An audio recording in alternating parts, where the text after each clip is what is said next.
Hello hi नमस्कार। आज एक नुआ कहानी सहित स्टोरी विथ प्रताप को आपण मानकु स्वागत। फिरिंग सेना को रोकिबा पई जागी उठिथिबा से रणहुंकार हठात जेमिति नीरवी जाइछि।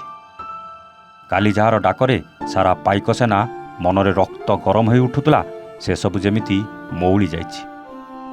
आउ ए माटी माँ को सबुदिन पई लुहरे भिजेई देई आरपारी को चली जाइछि तार से वीर पुत्र वीर सुरेंद्र साय।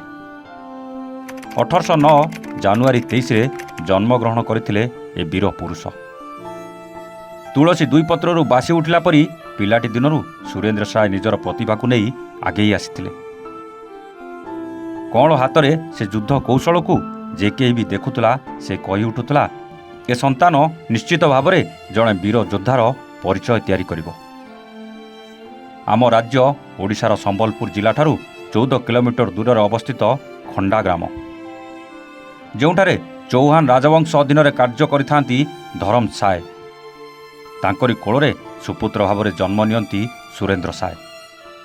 7 भाई सह निजर एकमात्र भौणी को नहीं बेस आनंदरे तांकर पिलादिन कटुଥାଏ। सेतबेलकु फिरिंग शासन आरंभ हो जाए।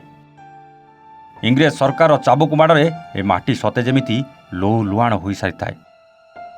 1803 मसीहा ओडिशा को शासन करने आसीथिबा से गोरा सरकार अत्याचार सहिबा सते जेमिति असह्य हो पड़ुଥାଏ।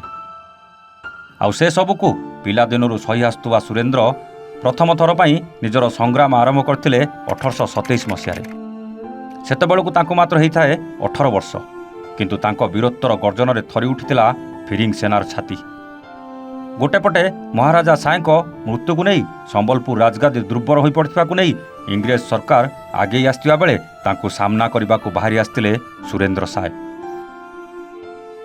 जहाकू देखी तांको सहित पाद मिसई आगो को बढ़ीथिले अनेक संग्रामी।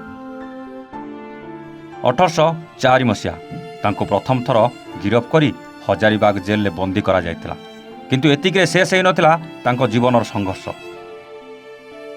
दीर्घ 17 वर्ष पर से पुनर्बार निजर फौज को गढ़ी तोड़िथिले।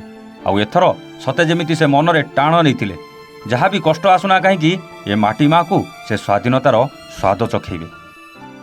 जहाँ को मन रखी आरंभ कर देथिले सिपाही विद्रोह। अनेक संग्रामी को निज साथी धरी सुरेंद्र चली बर पहाड़ जंगल शिखर को आउ आरंभ करथिले फिरिंग सेना विरुद्ध रे निजर विद्रोह, जार ना थिला सिपाही विद्रोह। अनेक दिन पर्यंत से जंगल कोणे लुचि निजर संग्राम को जारी रखिथिले। एही संग्राम रे से तांकर भाई छबिल साय समेत अनेक संग्रामी को हरई देथिले। 1862 मसीहा तांको पुत्र इंद्रभानु साय प्रथमे आत्मसमर्पण करिबा परे धीरे धीरे तांको सेना दुर्बल हेबाकू आरंभ करतेथिला। आउ शेषरे वीर सुरेंद्र साय मध्य गोरा सरकार आगरे आत्मसमर्पण करथिले, किंतु तांको वीरत्व आगरे हार मानुथिबा गोरा सरकार तांकु नहीं ब्रह्मपुरा मंदिर निकटरे थिबा कला पथर निकटरे शपथ पाठ कराइथिले। कारण से समय समस्तंकर विश्वास थाए कला पथर निकटरे जे थरे शपथ पाठ करिनिए से केबे भी निज कथारु बाहर को बाहरी न थाए। तेबे घटनार किछि दिन परे अर्थात 1984 मसीहा फेब्रुआरी 28 संबलपुर सिंह भाव में परिचित थिबा वीर सुरेंद्र साय असुरगढ़ ठारे ए दुनियारू विदाय नेतिले।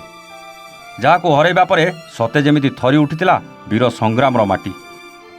आउ सबुदिन पई निज वीर पुत्रर नाम को सुनार अक्षर छापी देथिला निज इतिहासर पृष्ठारे। जदि कहानी आपन को भल लागिथिबो लाइक शेयर करबा को भूलिबेनी। हाँ, सब्सक्राइब करी बेल आइकन दबेई दियंतु। एमिति हृदयपसी कहानी आपणक पई सबुदिन संध्या 8टारे नहीं आसिबो।